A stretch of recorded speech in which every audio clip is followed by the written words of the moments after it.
ان کا مقصد شاید مجھے یہاں سے نکالنا تھا، لیکن ابھی تک کوئی نقصان نہیں پہنچایا تھا۔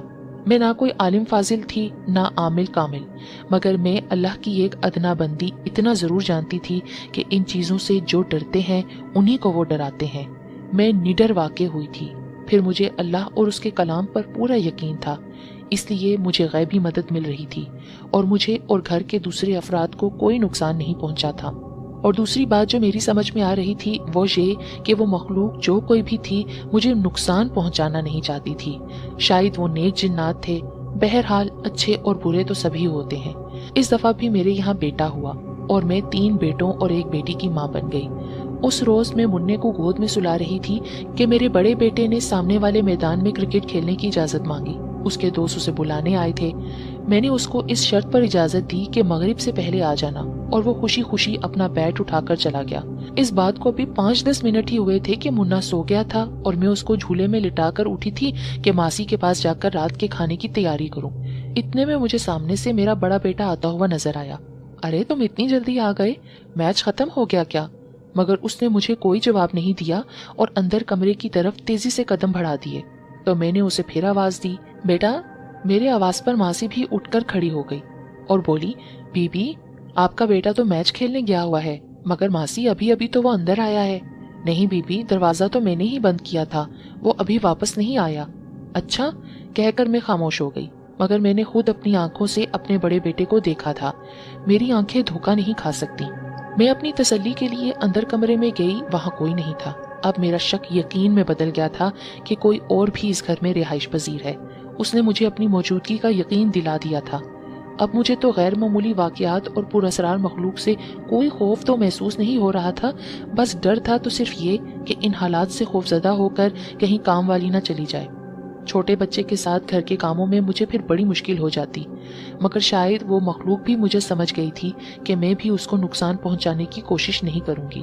اس لیے ماسی کے ساتھ شروع میں 2 واقعات، جب اس کے کمرے کا دروازہ بند ہو گیا تھا اور سٹور روم میں سانپ نظر آیا تھا، اس کے بعد پھر کچھ اور نہیں ہوا تھا۔ اگر میں ان واقعات اور حالات سے ڈر کر اپنے شوہر کو مجبور کرتی کہ وہ کسی عامل یا بزرگ کو بلا کر گھر کو دکھائیں اور وہ ان کو بھگانے کی کوشش کرتے، تو شاید مجھ سے ان کی دشمنی پیدا ہو جاتی کہ وہ قوم جنات میں سے تھے اور اچھے تھے۔ اور پھر ایک دن یہ بات کھل کر میرے سامنے بھی آ گئی تھی۔ ماسی اور علی چھٹی لے کر گاؤں گئے ہوئے تھے۔ اس دن میں اکیلی تھی، بچے اسکول گئے ہوئے تھے، جمعے کا دن تھا۔ جمعے کے دن میرے شوہر بھی نماز سے پہلے کلینک سے آ جاتے تھے، بچوں کی بھی جلدی چھٹی ہو جاتی تھی۔ میں نے جلدی جلدی دوپہر کے کھانے کی تیاری کر لی تھی، اس لیے سوچا کہ پہلے منّے کے کپڑے دھو لوں، پھر ٹائم نہیں ملے گا، کیونکہ جمعے کی نماز کی تیاری کے لیے بچوں اور شوہر کو غسل کرنا ہوگا۔ اس وقت اٹیچ باتھ نہیں ہوتے تھے، سب کے لیے گھر میں ایک ہی مشترکہ غسل خانہ ہوتا تھا۔ بڑا گھر ہوتا تو 2 بھی ہوتے تھے، مگر گھر بڑا تو تھا مگر غسل خانہ ایک ہی تھا۔ میں جلدی جلدی کپڑے دھو رہی تھی کہ اچانک پتہ نہیں کدھر سے ایک لمبے قد کی خوبصورت عورت میرے سامنے آ کر کھڑی ہو گئی۔ میں حیران ہو گئی کہ یہ عورت کون ہے۔ ابھی میں نے اس سے پوچھنا ہی چاہا تھا کہ وہ کون ہے، اس نے سلام کر کے کہنا شروع کیا تھا، آج جمعے کا دن ہے اور تم اتنی دیر سے غسل خانے میں کپڑے دھو رہی ہو۔ مجھے بھی کپڑے دھونے ہیں، میرے بچوں کو بھی نماز پڑھنے جانا ہے، ان کو بھی نہلانا ہے۔ تم غسل خانہ خالی کرو تو میں بھی اپنا کام کروں۔ میرا بھی اس گھر پر اتنا ہی حق ہے جتنا تمہارا، ہم برسوں سے یہاں رہ رہے ہیں۔ اس کی بات سن کر میں بغیر خوفزدہ ہوئے بولی تھی، آجو بہن تم اپنا کام کر لو، میں بعد میں کر لوں گی۔ یہ کہہ کر میں کپڑے اٹھا کر کھڑی ہو گئی۔ مجھے حیرت ہوئی کہ اس کے پیچھے میرے بچوں کی عمر کے برابر 4 بچے کھڑے تھے، 3 لڑکے اور 1 لڑکی، اور سب سے بڑی بات یہ تھی کہ ان بچوں کی شکلیں حیرت انگیز طور پر میرے بچوں سے مل رہی تھیں۔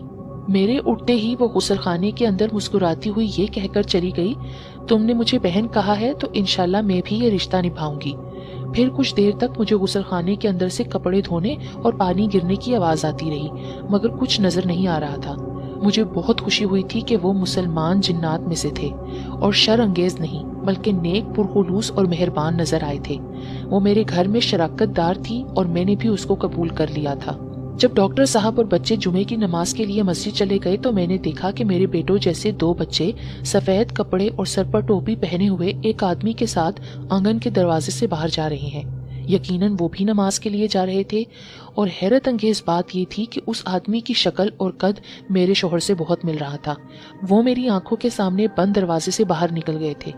میں نے اب تک اپنی زندگی میں جتنے بھی آسیب، جنات اور اثرات کے قصے سنے تھے وہ بہت خوفناک اور نقصان پہنچانے والے تھے، لیکن میرا واسطہ نہایت نیک اور بے ضرر جنات فیملی سے پڑا تھا، اس لیے میں بے فکر ہو گئی تھی۔ ان کی رہائش پہلی منزل پر بنے ہوئے کونے کے کمرے میں تھی، کیونکہ میں نے اسی طرف سے ان کو آتے جاتے دیکھا تھا۔ یہاں سب سے اہم بات یہ تھی کہ وہ سوائے میرے گھر کے کسی اور فرد کو نظر نہیں آتے تھے۔ اسی طرف سے اکثر مجھے کھانا پکانے کی خوشبو اور برتن وغیرہ دھونے کی آوازیں بھی محسوس ہوتی تھی۔ کبھی کبھی ماسی بھی کہتی، بی بی برابر والوں کے یہاں پتہ نہیں کیا پک رہا ہے، خوشبو بڑی اچھی آ رہی ہے۔ میرے بڑے بیٹے نے بورڈ کے امتحان میں اول پوزیشن حاصل کی تو میں نے اپنے محلے، پڑوسی اور دوستوں میں مٹھائی بانٹی۔ پھر مجھے خیال آیا کہ اپنی نادیدہ دوست جس کو میں نے بہن کہا تھا اس کو بھی اپنی خوشی میں شامل کروں، ان کو بھی مٹھائی کھلاؤں۔ میں نے اپنے بڑوں سے سنا تھا کہ جنات اخروٹ کی مٹھائی کھاتے ہیں، تو میں نے اپنے شہر کی سب سے بڑی اور بہترین مٹھائی کی دکان سے اخروٹ کی مٹھائی منگوائی اور ڈبہ لے جا کر اس کمرے کے دروازے کے سامنے رکھ دیا۔ وہ میری نظروں کے سامنے ہی غائب ہو گیا اور میرے کانوں میں پرخلوص آواز آئی، بہت مبارک ہو۔ اسی روز شام کو میرے بیٹے کی میز پر ایک بہت خوبصورت اور قیمتی پین کا ڈبہ رکھا ہوا ملا۔ وہ بہت خوش ہوا اور پین کا ڈبہ لے کر میرے پاس آیا اور بولا، امی یہ پین آپ لائی ہیں؟ میں یہ ہی پین لینا چاہتا تھا۔ میں سمجھ گئی کہ یہ تحفہ میری اس نادیدہ دوست نے دیا ہوگا۔ رکھ لو بیٹے، یہ میری دوست نے دیا ہے، میں نے مسکرا کر کہا۔ امی جس نے بھی دیا ہے بہت خوبصورت ہے، مجھے بہت پسند آیا ہے، بہت بہت شکریہ۔ وہ سن 70 کا زمانہ تھا جب سندھ میں لسانی فسادات پھوٹ پڑے تھے، ادھر ادھر سے خبریں اچھی نہیں آ رہی تھیں۔ ہم نے بڑوں بچوں کو کراچی، ننہال بھیج دیا تھا۔ ماسی بھی بہانہ بنا کے اپنے گاؤں واپس چلی گئی تھی اور علی نے بھی کام چھوڑ دیا تھا۔ میں اپنے چھوٹے بیٹے کے ساتھ گھر میں اکیلی رہ گئی تھی۔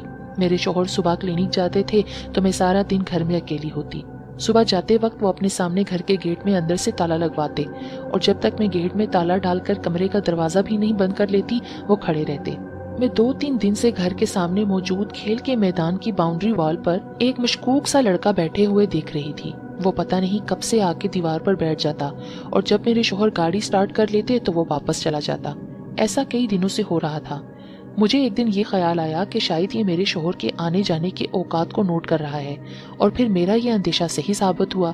اس دن میرے شوہر نے جیسی ہی گاڑی سٹارٹ کی تو میں ان کو خدا حافظ کہہ کر اندر آ کر گیٹ بند کرنے لگی۔